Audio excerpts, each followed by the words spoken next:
Paisagens da Vida, nós que estamos aqui, e quem for assistir a gente no Face.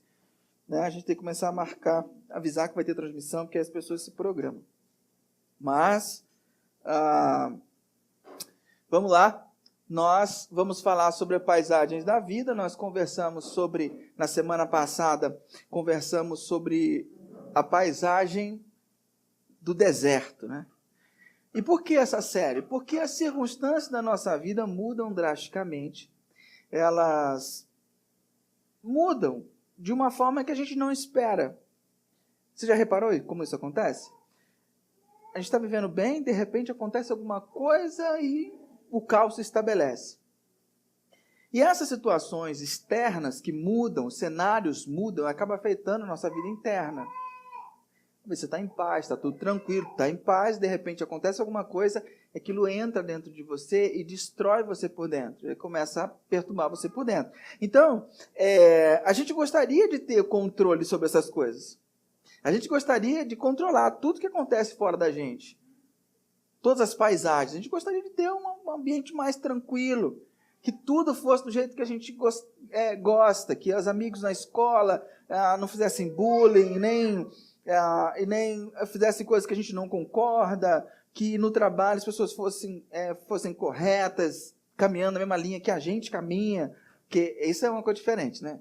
A gente desejar que as pessoas no trabalho sejam honestas e façam direito, e desejar que as pessoas no trabalho façam como a gente faz. Muitas vezes a gente deseja que nossos colegas de trabalho andem conforme a nossa cartilha, não necessariamente que sejam corretos, mas a gente gostaria que andasse como a nossa cartilha, como a gente anda. E isso complica. Só que a gente não tem isso. A gente gostaria que tudo fosse controlado por nós. Mas não dá. E nós temos visto, nós temos convivido com pessoas que têm uma dificuldade enorme com mudanças. Você já viu criança quando muda de colégio? Adolescente quando muda de colégio? Parece um parto. Para alguns, né? Para outros... colégio novo. Mas tem uns que, assim, parece um parto mudar, porque vai deixar amigos, vai deixar laços que construiu, sabe que não vai manter da mesma maneira. Quando muda de emprego, é difícil. Tem uma geração que gosta de pular de galho em galho em empregos. Mas tem um pessoal que prefere estar na mesma empresa muito tempo, construir laços sólidos, ficar bastante tempo. Só que o que acontece com a gente? Às vezes, não dá. E às vezes a gente tem dificuldade de mudar, principalmente quando o mercado entra em crise, quando os relacionamentos entram em crise, mudanças acontecem, a gente tem muita dificuldade de lidar com as mudanças. A gente tem dificuldade de lidar com as nossas próprias mudanças. Imagina com as mudanças dos outros, né? E na história bíblica, a gente tem paisagens que estão sendo usadas didaticamente para mostrar e representar momentos e situações da vida. Na semana passada a gente falou sobre o deserto. Hoje a gente vai falar sobre o monte. Os montes. Biblicamente, os montes sempre exerceram uma importância muito grande na Bíblia. Muitos acontecimentos maravilhosos e estrondosos aconteceram em montanhas. Você tem vários montes na Bíblia. Feitos históricos foram acontecidos lá. O próprio Israel, a Terra Santa, ela tem muitos montes. Ela é incrustada no meio de montes. E acreditava-se que os montes da Terra Santa aproximavam a pessoa de Deus. A pessoa ela estava mais próxima do céu, quando ela estava no monte. E muitas coisas reforçam essa ideia, porque muitas coisas grandiosas feitas por homens de Deus aconteceram no monte. O país de Israel ele é feito de montes. Então lá você tinha monte para dar e vender. Mas é fato sim que grandes feitos aconteceram biblicamente nos montes. Eu vou citar aqui alguns montes para você entender qual a importância dessa paisagem, desse cenário chamado monte. Beleza? Então vamos lá. No Monte Moriá. O que aconteceu no Monte Moriá? O Monte Moriá foi quando Abraão levou Isaque, seu filho. Deus pediu, leva teu filho Isaque, eu quero ele em sacrifício. Vai matar ele em minha homenagem. Abraão foi com dor no coração, foi obedecer a Deus, botou o menino lá em cima, puxou o cutelo, a faca, levantou, fechou o olho e falou, Senhor, tem certeza Mas vai. Quando ele ia, Deus falou assim, Abraão, segura a onda aí. Segura a onda. Porque você mostrou que você é fiel e eu sei que você me obedeceu, então você não vai matar seu filho. Olha ali entre as árvores, tem um carneirinho ali, preso pelo chifre. Ele olhou, tinha mesmo. Aí ele foi lá, pegou e sacrificou o cordeiro no lugar do filho. Certo? Aí você fala assim, mas Deus pediu para Abraão um negócio desse, que Deus macabro. Não era isso, é que Deus entende a cultura que eles viviam. Na época existia um Deus chamado Moloque. E esse Deus exigia sacrifício de crianças. Como não era muito separado isso, Deus queria mostrar para Abraão quem ele era. Então ele deu uma prática comum, que era comum. Por isso que Abraão não teve tanto receio. Sim, doeu o coração, mas ele não foi um negócio estrondoso, diferente. Porque isso sempre acontecia. Mas na hora H, Deus falou, não é por aí. Foi também no Monte Moriá que o rei Salomão construiu o templo de Deus. Foi nesse monte. E hoje Moriá é conhecido como Montanha das Lágrimas. Por quê? Porque após a destruição desse templo que Salomão construiu, restou apenas uma muralha lá, na qual os judeus vão lá para se lamentar. Conhecido por nós como Muro das Lamentações. Certo? Curioso, né? Tem também o Monte Sião. Isso aqui é a abóbada mais importante de Jerusalém, aqui é o Monte Sião. O Monte Sião é mundialmente conhecido, e como o monte guardador da arca, onde a arca da aliança ficava. Né? E aí depois até a construção do templo, o templo foi construído ali também, um outro templo foi construído ali. O nome do monte é usado muitas vezes na Bíblia para designar a própria Terra Santa. Em Sião, né? Quando se fala em Sião, que é o Monte Sião, é Israel, a própria Terra Santa. O Monte Sião é o mais alto da Terra Santa, localizado na cidade de Jerusalém. Por isso você está vendo aqui Jerusalém, porque aqui é o Monte Sião. Tem também o Monte Sinai. O Monte Sinai é o monte mais famoso, né? Talvez o mais famoso, porque é onde Moisés recebeu a tábua dos 10 mandamentos, escrita pelo dedo de Deus. 2 vezes ele recebeu essas tábuas. O monte estava lá, uma coluna de nuvem ficava aqui ao redor. É uma nuvem vermelha, subia uma fumaça para o céu e tinha raios e trovões. E Deus falou assim, Moisés, sobe. Sobe. E aí, o que acontecia? Aqui na base desse monte, quem não estava consagrado, não fez o ritual que Deus deu, encostava no monte e morria fulminado. Aí eles fizeram um acampamento mais distante do monte. E Deus falou assim, Moisés, sobe. Moisés foi e subiu. O povo está lá embaixo, olhando o monte, subindo fumaça, nuvem vermelha, trovoada. Deus está ali. No primeiros 5 dias, o nego falou, nossa, véio, Deus está ali, cara. Deus está ali. Cara, Deus está ali, velho. Deus está ali, velho. 10 dias, rapaz, Deus está ali. Ali, ó. Deus, Senhor, Criador, está ali, ó.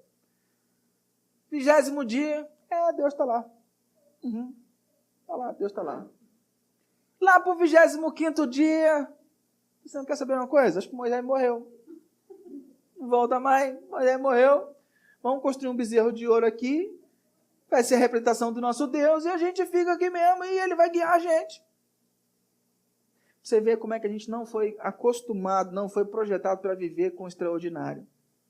O extraordinário não sustenta ninguém. Porque se o extraordinário sustentasse alguém, eles nunca iam querer construir um bezerro de ouro e duvidar que Moisés estava lá em cima e que Deus estava lá. A nossa vida é sustentada pelo ordinário, pelo que a gente faz ordinariamente. O extraordinário não sustenta a vida de ninguém. As emoções do louvor, aquele negócio que é maravilhoso, quando você tem um louvor, se os caras estão inspirados, aquele negócio sobe, lágrima desce, teu coração pulsa, você sente que Deus te abraçou, e ali o cara ministra e fala uma coisa que vai direto do teu coração, ótimo, maravilha. Mas isso não sustenta ninguém. O que sustenta a nossa vida é o quê? Oração da manhã, oração da noite, oração do meio do dia, disciplina espiritual, um compromisso com Deus, tempo com Deus. É isso que sustenta a nossa vida. Porque você pode estar de frente para o extraordinário, você vai cair no mesmo erro que eles. Certo? Nesse monte o Senhor apareceu para Moisés lá e falou assim, vou escrever aqui na pedra com o meu dedo aqui, você vai levar. Quando ele desce, ele vê o povo celebrando em volta de um bezerro de ouro que o irmão dele tinha feito. Aí Moisés sai da casinha, bichinho sai da jaula, ele pega as tábuas e joga no chão, quebra tudo. E fala assim, o negócio é o seguinte, povo, você decide quem vocês vão ter que seguir, porque eu não estou afim de palhaçada não. Por um lado, quem quer seguir o Senhor, por outro lado, quem não quer seguir o Senhor. Então, eu ponho diante de vocês hoje a vida e a morte, a bênção e a maldição. Escolhe a vida e vivereis. Uma galera escolheu esse lado aqui. Outra galera falou assim, não vamos ficar com o bezerrão. Falei, então vocês vão virar tudo churrasco. Falei, Josué, mata todo mundo. Matou geral. Matou todo mundo. Aí depois ele volta, sobe, pede perdão para Deus por ter quebrado as tábuas. Falou assim, tá bom, eu vou te dar outra tábua. Agora você vai escrever você. Aí ele tem que talhar os 10 mandamentos na pedra. Isso mostra que talvez Deus dá a bênção. Você desperdiça, agora você vai ralar mais. Você vai caminhar 2 milhas a mais. Porque desperdiçou. E aí aconteceu isso tudo nesse Monte Sinai. Maravilhoso esse monte que aconteceu lá, né? Coisas fabulosas. Tem o Monte Nebo também. O Monte Nebo também é também conhecido como Pisga. Ele faz parte hoje do território da Jordânia. Foi aqui que Moisés olhou a terra prometida. Que ele, por ele ter se irado num determinado momento, ele falou assim, você não vai entrar na terra, porque você me desobedeceu. E ele sobe até esse Monte Nebo, olha e vê a terra prometida. E aí nesse monte ele morre e Deus o enterra. Deus o enterra. Ninguém achou o corpo de Moisés. É nesse monte. Então você vê, é um negócio fabuloso, né? Ele está localizado a mais ou menos 15 quilômetros da foz do Rio Jordão. E Moisés teve a oportunidade de ver a Terra Santa de 800 metros de altura. Tem também o Monte Carmelo. O Monte Carmelo também aconteceu um negócio fabuloso no Monte Carmelo. Lá no Primeiro Testamento tinha um cara chamado profeta Elias. O profeta sempre era a boca de Deus para o povo. Não tinha a Bíblia como a gente tem hoje. Não tinha pastor como a gente tem hoje. Então, os caras que mostravam a vontade de Deus para o povo era o profeta. Elias era um desses profetas. O povo todo fazendo besteira, o povo sendo adúltero, correndo para outros deuses, o povo que era princesa de Deus, eles correndo para o Deus Baal, para Deus Azerá. E aí, Elias, bravo da vida, e tinha uma mulher ruim. Pensa numa mulher ruim. Multiplica 2 vezes. Agora, ao quadrado. Essa mulher ruim, gente do céu. Jezabel é o nome dela. Depois você lê a história dela. Ô mulherzinha ruim. Ela casou com o rei e começou a matar todos os profetas de Deus. Beleza. Elias ficou bravo. Determinado dia, Elias falou assim, ó. Vai parar de chover na terra durante tanto tempo. O rei não acreditou. Parou de chover, começou a ficar deserto o negócio. Não parou de chover. Elias falou assim, o negócio é o seguinte. Vamos resolver esse problema da seca? Leva todos os 400 profetas de Baal que fica aí, ó, puxando o teu saco, leva para o monte. Para esse Monte Carmelo aqui. E leva também os 450 profetas de Azerá, que fica puxando o teu saco, aí leva para lá. Então vamos fazer o seguinte, nós vamos montar 2 altares aqui, um com cordeiro, né, pá, fogueira, ali, né, tal. Falou assim, ó, o Deus que responder primeiro com fogo, esse é o Deus de Israel. Os caras, beleza, fechou, mano. E os 450 profetas de Azerá, mais os 400 de Baal, começaram desde de manhã. Fizeram o altarzinho e orando. Chegou por volta de meio-dia, Elias começou a perder a paciência e falou assim, ó, o negócio é o seguinte, se eu fosse vocês, eu começava a gritar mais alto, porque eu acho que ele deve estar dormindo. E começou a caçoar, rapaz. Começou a caçoar mesmo. Começou a caçoar, e os caras começaram a falar assim, não, vamos apelar. E começaram a se flagelar. Bater nas cordas, ó vida, ó céu, vem, responde Baal, e nada de responder. E nada de Baal responder. Elias falou assim, ó, acabou, deu, né? Deixa comigo agora. Ele pegou, fez isso, e ele pegou a coisa mais preciosa que tinha naquele tempo, que era a água. Ele pegou e falou assim, joga água em cima desse altar aí, molha a lenha, molha tudo. Ele jogou água. Joga mais uma dose, joga mais uma dose. Jogou, tanto que formou um riachozinho aqui, ó, em volta aqui do negócio. Aí ele falou assim, é agora, Senhor, mostra para ele que tu é Deus. De repente, uma bola de fogo do céu. Chega aqui, ó. Mas o negócio foi tão forte, que lambeu toda a água, evaporou toda a água que tinha em volta aqui, queimou tudo. Os caras ficaram bolados e ele falou assim, agora o negócio é o seguinte, prende todos eles, aí eu vou matar todos eles. Ele levou eles tudo para a beira do rio e matou todos. E você não sabe, rapaz, aí não está no monte, né? Na descida do monte, pouca gente percebe isso. Tem um texto que eu acho que foi a expressão do super-herói Flash. Sabe o super-herói Flash? Quer aquele rapidão? Elias desce do monte, o rei já tinha partido, Elias está lá no monte, pede para o seu aprendiz e fala assim, ó, agora vai vir água sobre a terra. Olha lá, ele olha para o céu, e ele está orando. Ele falou assim, não tem nada no horizonte, calma que vai. Aí ele começa a orar de novo, vai orando, olha lá, não tem nada. Não, olha lá, rapaz, ele vai orar, ele falou assim, ó, eu vejo uma pequena nuvem do tamanho da mão de um homem. Ele falou assim, esse é o sinal, a chuva está vindo. Manda o rei embora, fala que a chuva vai vir com força. E o rei sai na carruagem e sai embora. Sabe o que Elias faz? Elias põe a capa e desce do monte correndo. Ele desce, o texto diz, o Espírito do Senhor se apossou de Elias, ele desce correndo e passa a carruagem. E chega na cidade antes dos caras que saíram primeiro de carruagem. Elias ficou com superpoderes, cara. É sério. Depois você lê lá o texto. Então isso aconteceu lá em cima no Monte Carmelo. Né? E depois teve outros milagres realizados pelo profeta Eliseu também no Monte Carmelo. Tem o Monte das Tentações, famoso Monte das Tentações, localizado na cidade de Jericó. Este é o monte onde Jesus foi tentado pelo diabo. Lembra? Jesus foi tentado, Jesus chegou lá, ficou 40 dias sem comer, só bebendo. Aí ele chegou, em determinado momento, o diabo vem, aparece para ele, começa a dialogar com ele, faz tentações.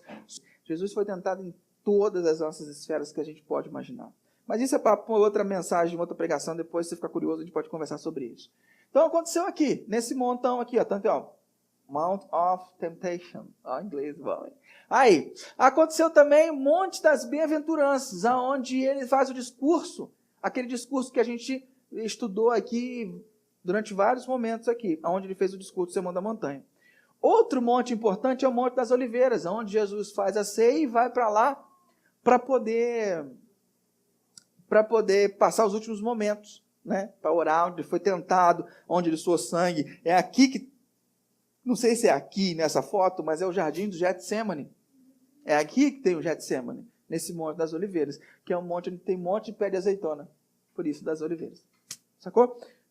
E, por último, o monte, tem o tal do Monte da Transfiguração, que tem uma dúvida entre os estudiosos, que é o Monte Tabor ou o Monte Hermon. Né? Ele é localizado na Galileia, foi onde aconteceu a transfiguração de Jesus, onde Jesus, aconteceu um negócio estranho com ele, muito estranho. Né? Mas a gente percebe que muitas batalhas aconteceram nos montes, muitas coisas importantes aconteceram nos montes. E eu quero conversar um pouco com você sobre o que ocorreu nesse monte aqui, da transfiguração. Então está em Mateus capítulo 17, versículo de 1 a 13. E a gente vai acompanhar. 6 dias depois, Jesus tomou consigo Pedro, Tiago e João, irmão de Tiago, e os levou em particular a um alto monte. Ali ele foi transfigurado diante deles. Sua face brilhou como o sol e suas roupas se tornaram brancas como a luz.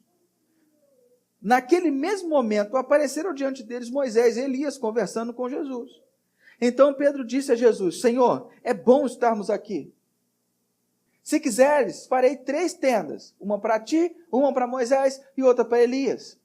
Enquanto ele ainda estava falando, uma nuvem resplandecente os envolveu, e dela saiu uma voz que dizia, este é meu filho amado, em quem eu me agrado, ouça-no. Ouvindo isso, os discípulos prostraram-se com o rosto em terra e ficaram aterrorizados. Mas Jesus se aproximou, tocou neles e disse, levante-se, não tenham medo. E erguendo os olhos, não viram mais ninguém. Enquanto desciam do monte, Jesus lhe ordenou, não contem a ninguém o que vocês viram, até que o Filho do Homem tenha sido ressuscitado dos mortos. Os discípulos lhe perguntaram, então por que os mestres da lei dizem que é necessário que Elias venha primeiro? Jesus respondeu, de fato Elias vem e restaurará todas as coisas. Mas eu lhes digo, Elias já veio e eles não o reconheceram, mas fizeram com ele tudo o que quiseram.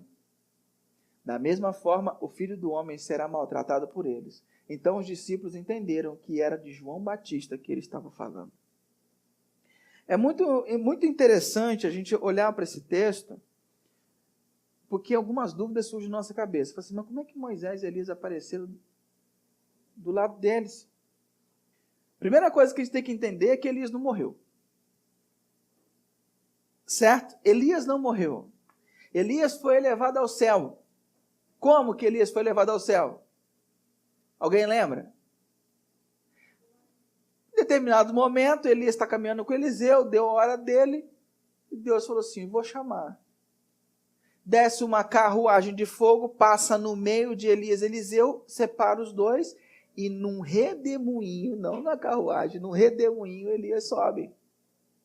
A carruagem foi só para afastar os dois. Ele sobe, então Elias não morreu.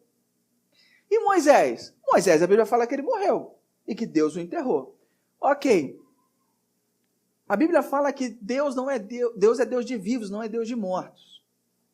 Então, tanto que ele fala assim, é o Deus de Isaac, de Abraão e de Jacó. Não é foi Deus de Isaac, foi Deus de Abraão, foi Deus de Jacó. Não, ele é Deus, porque eles estão vivos. Como é que eles estão vivos? À medida que morre com Deus e vai para o céu, você está vivo com Deus. Não vai dormir. Dar um perdido, dormir e acordar. Não, o que a Bíblia dá a entender é que esses caras estavam vivos. E eles estavam conversando sobre o que Jesus iria passar. Tem alguns dos evangelhos que mostram que ele está conversando com Jesus sobre o futuro. E aí? Então, é para a gente entender, Deus é um Deus de vivos. Então, quando você falecer, você vai morrer para essa realidade e vai abrir seus olhos para a eternidade. E quando você abrir seus olhos para a eternidade, você vai dar de frente com Jesus. Percebe? Vai dar de frente com Deus. É isso que vai acontecer. Então, isso é importante a gente pensar. Não tem reencarnação aqui. O texto é muito claro. Ele fala assim, Elias já veio, mas eles não reconheceram. Não era o próprio Elias, era alguém como Elias. Era o profeta João Batista. Certo? Então, a Bíblia não dá margem para esses negócios. Então, vamos lá. Sem dúvida nenhuma, o propósito da transfiguração de Jesus, a gente pode perceber que esse propósito dele ter chamado seus discípulos para passar por esse momento tão grandioso, são dois motivos muito importantes. Dois motivos importantes. Primeiro, o ciclo íntimo dele precisava de experiência. Pedro, Tiago e João precisavam de experiência. Então ele chamou os caras para perto.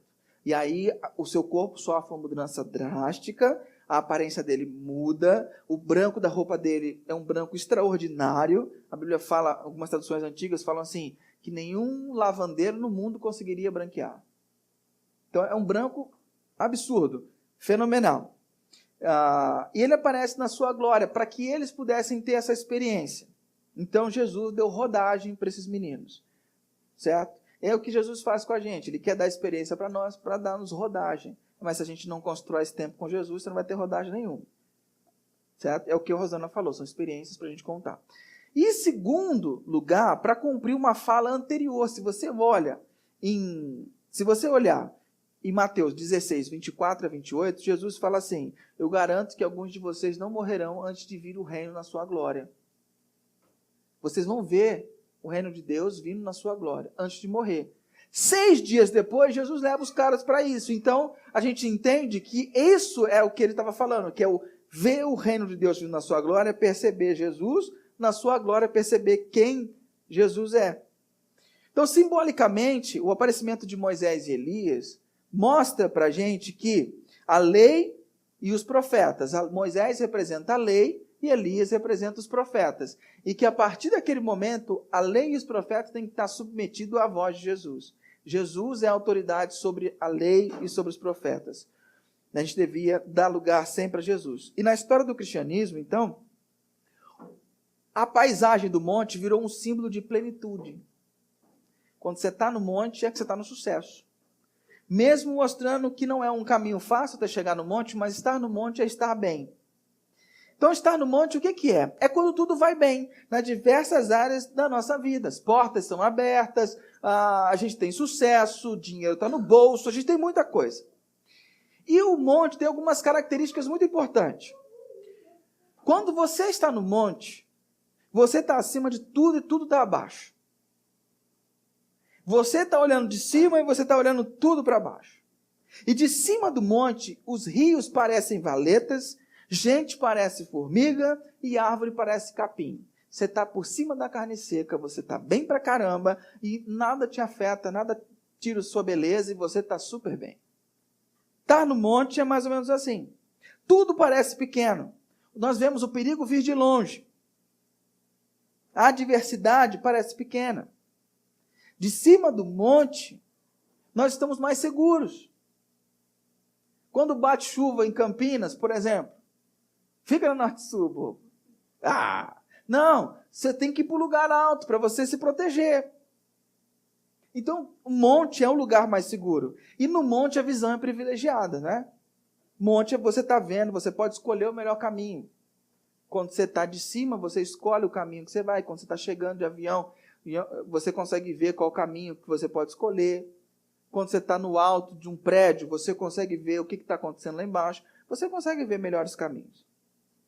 Agora, a gente precisa entender que estar no monte tem algumas advertências. A primeira coisa que você precisa entender: Satanás não tem medo de ninguém que está no lugar alto. Satanás não tem medo de ninguém que está vivendo tempo de sucesso.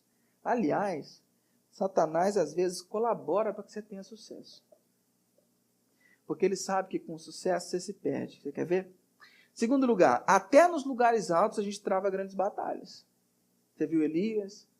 Até nos lugares altos, até no momento de sucesso, a gente tem que travar várias batalhas. O problema é que a gente se abstém das batalhas. E terceiro, quem te coloca no monte é Deus, não é o seu desempenho, não é a sua força. Não é o seu desempenho, não é a sua força. Um dos grandes erros nossos é que quando estamos vivendo um momento de sucesso, a gente baixa a guarda. A gente deixa de ser excelente. A gente deixa de evoluir. O time que está ganhando se mexe? Óbvio que se mexe. Porque se o time que está ganhando, você não mexer nele, Bernardinho, no livro dele, Transformando Suor em Ouro, ele fala sobre isso. Se você não mexer no time que está ganhando, os outros times que estão perdendo estão se mexendo. E logo, logo você vai passar a ser um perdedor, porque eles se mexeram e você estagnou. Time que está ganhando se mexe sim. Muita gente que está no sucesso, tá bom, já consegui chegar aqui, não, beleza. Minha esperteza, minha expertise me trouxe até aqui. Vai, bonitão. A derrota é certa.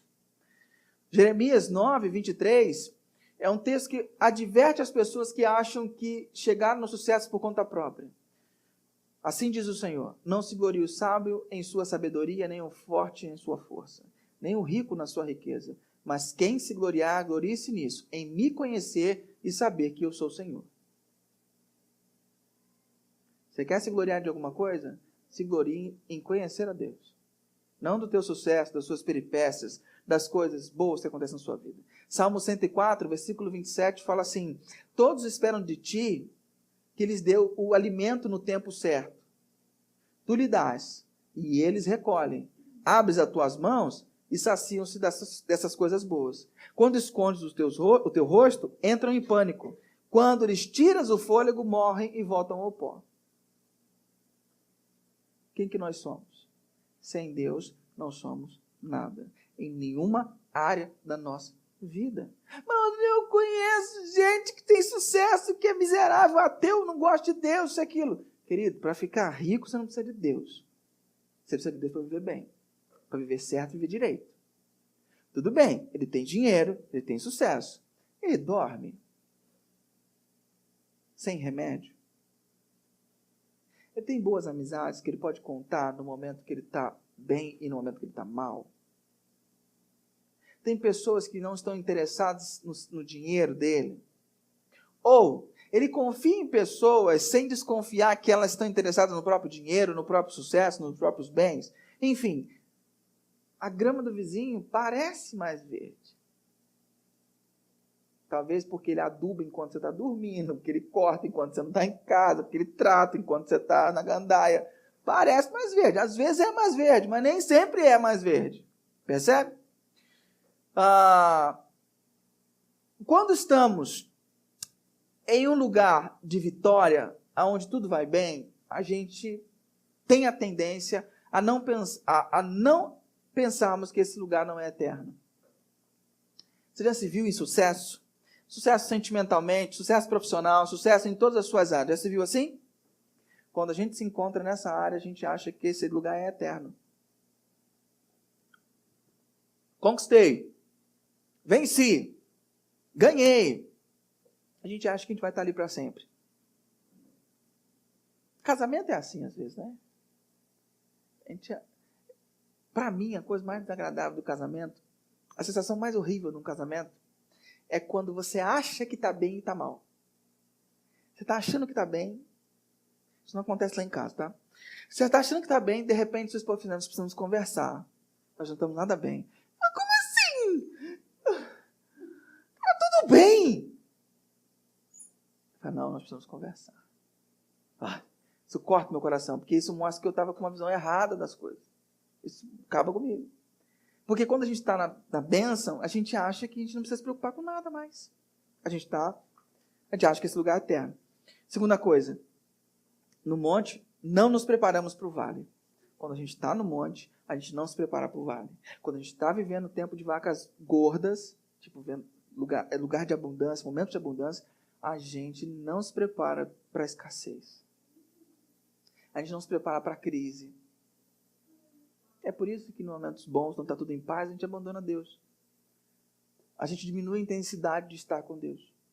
A gente diminui nosso tempo com Deus. A gente diminui nossas preocupações com a igreja, com Deus. Mas quando a gente está na pior, a gente começa a clamar. Aí, às vezes, Deus fala assim, se eu não te deixar na pior, você não vai me buscar, né? Então, fica na pior. Prefiro você na pior, pelo menos você está junto comigo, do que eu te dar a bênção e você se afastar de mim. Percebe?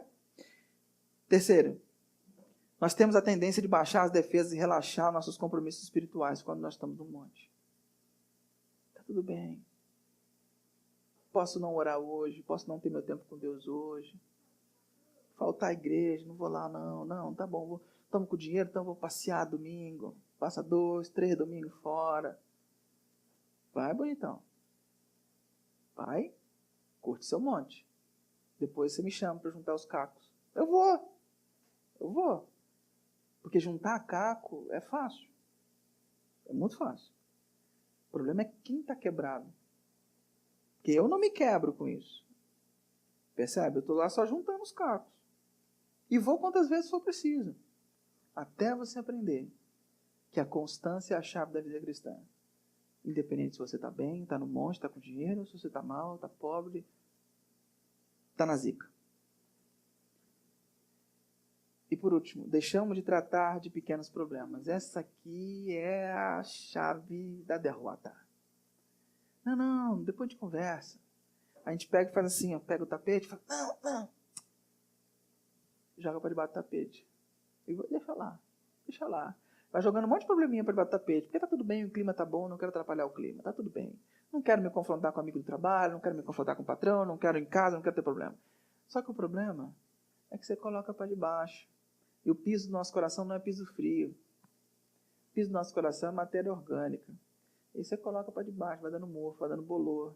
Daqui a pouco começa a dar cheiro, daqui a pouco começa a correr o tapete, daqui a pouco não tem mais tapete. E aí quando você entra na crise, no vale, que é o último tema dessa série, tudo aquilo que você plantou quando você estava no monte, você colhe quando você está no vale. E se você jogou só coisa para debaixo do tapete, filho, já era. Abraçou. Vamos lá. Considerações. No monte, temos experiências pessoais e sobrenaturais com Deus. Quando a gente está bem, quando as coisas estão caminhando, sim, a gente tem Deus, a gente vê Deus abençoando, Deus está nos abençoando, Deus que nos coloca no monte.